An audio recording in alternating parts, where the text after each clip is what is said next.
నమస్తే.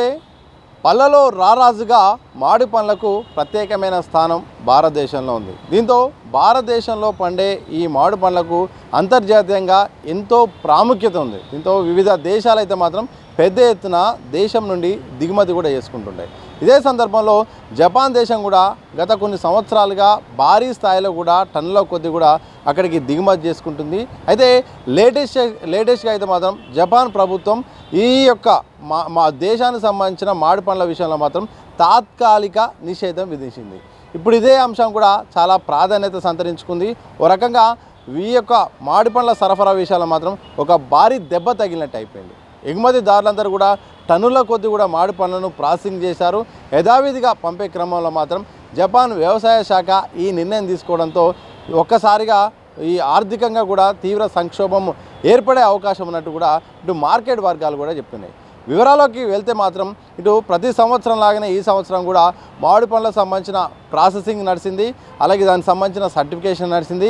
కానీ జపాన్ సంబంధించిన అధికారులు అయితే మాత్రం పర్టికులర్గా వచ్చి ఈ యథావిధిగా ఎప్పట్లాగానే ఒకసారి ఎట్లా ఉంది, ప్రాసెసింగ్ ఎట్లా ఉంది, ప్యాకింగ్ ఎట్లా ఉందనే దానిపైన పరిశీలన చేస్తే మాత్రం కొన్ని అంశాల్లో మాత్రం నాణ్యతా ప్రమాణాలు సరిగా పాటించలేదు.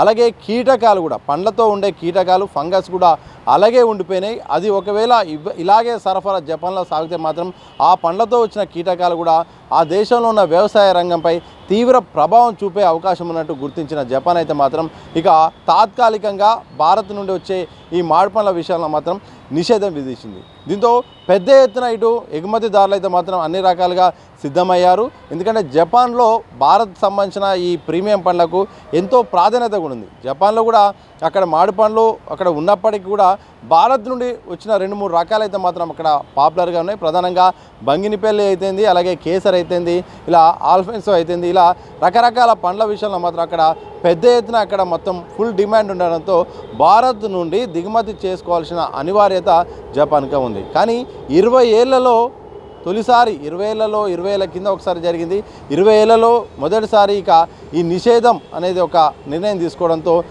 ఈ అంశానికి చాలా ప్రాధాన్యత కూడా సంతరించుకుంది. చివరిసారిగా 2006లో అప్పుడున్న పరిస్థితుల్లో కూడా నాణ్యత ప్రమాణాల విషయంలో మాత్రం అధికారులు చర్యలు తీసుకునే క్రమంలో మాత్రం నిర్ణయం తీసుకున్నారు. ఆ తర్వాత ఇప్పుడు తీసుకోవడంతో ఒకసారిగా ఇటు వ్యవసాయ రంగంపై, అలాగే ప్రత్యేకంగా ఈ తోటల సంబంధించి ఎవరైతే మామిడి పండ్లపై దిగుమతులపై ఎగుమతులపై డిపెండ్ అవుతారో వాళ్ళపై మాత్రం చాలా ఆర్థికంగా కూడా ఇబ్బందులు ఎదుర్కొనే పరిస్థితి కనిపిస్తూ ఉంది. అధికారుల నిర్లక్ష్యమా లేకపోతే వివిధ రకాల కారణాలు కానీ ఏదైనప్పటికీ కూడా ఈ నిషేధం విధించడం పట్ల అయితే మాత్రం తీవ్రంగా అందరూ కూడా మాట్లాడుకుంటున్నారు. అయితే అధికారులు అయితే మాత్రం ఇప్పటికిప్పుడు జపాన్ దేశంతో సంప్రదింపులు జరుపుతున్నారు.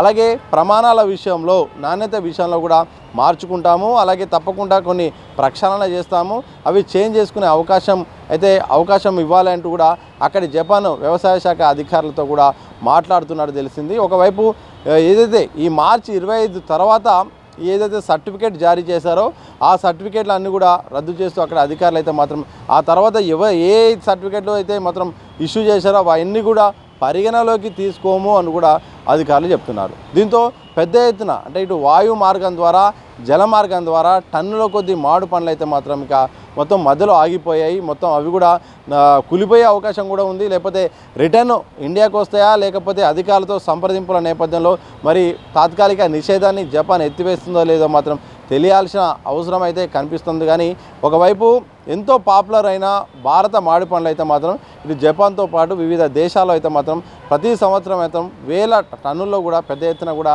ఇటు ఎగుమతి అవుతుంది. ఈ ఎగుమతి అవుతున్న సందర్భంలో మాత్రం నాణ్యత ప్రమాణాలే ఈసారి జపాన్ విషయంలో మాత్రం అడ్డుగా మారినట్టయితే మాత్రం తెలుస్తోంది. ప్రధానంగా అధికారుల తీరైతేంది, సరైన విధంగా ప్యాకింగ్ జరగకపోవడము, దీంతో ఫంగస్ వ్యాపించే అవకాశం ఉండడము, ఇటు సరిగా మగ్గకపోవడం, అంటే ప్రతి దశలో కూడా కొంత నిర్లక్ష్యం వహించినట్టయితే తెలుస్తుంది. ఇక భవిష్యత్తులో ఇలాంటి చర్యలు జరగకుండా ఉండాలంటే మాత్రం కఠినంగా ప్యాకింగ్ విధానాన్ని అమలు చేయాలనే ఆలోచనలో కూడా అధికారులు ఉన్నట్టు తెలుస్తుంది. ఓ రకంగా ఇది ఆర్థికంగా ఎగుమతిదారులకైతే మాత్రం చాలా ఆశపడుతున్న ఇలాంటి సందర్భాల్లో మాత్రం అన్ని రకాలుగా సిద్ధమవుతున్న సందర్భంలో మాత్రం ఇలా నిషేధం విధించడం అయితే మాత్రం దెబ్బ అని తెలుస్తుంది. త్వరలో మరి ఈ అంశంలో మరి అధికారులు ఏమైనా సంప్రదింపులు సక్సెస్ అవుతుందా లేదా తెలియాల్సిన అవసరం అయితే కనిపిస్తుంది. ఏదేమైనప్పటికీ దేశవ్యాప్తంగా ఇక్కడ మామిడి పండ్లకు విదేశాల్లో మాత్రం పాపులర్గా మంచి పేరున్న సందర్భంలో మాత్రం జపాన్ ప్రభుత్వం ఇలాంటి నిషేధాజ్ఞలు జారీ చేయడం అయితే మాత్రం సంచలనంగా మారిపోయింది. మరి త్వరలో దీనికి ఒక ఫుల్ స్టాప్ పెట్టేలాగా భవిష్యత్తులో ఇలాంటి ఈ చర్యలు కానీ ఇలాంటి నిషేధాలు కానీ పునరావృతం కాకుండా మరి కఠిన నిబంధనలు పాటిస్తారా లేదో మాత్రం భవిష్యత్తులో ఈ అంశంపై మరి అధికారులు సంప్రదింపులు బట్టి చేసే నిర్ణయాలను బట్టి జపాన్ ప్రభుత్వం తీసుకునే నిర్ణయాన్ని బట్టి మాత్రం ఆధారపడి ఉంటుంది.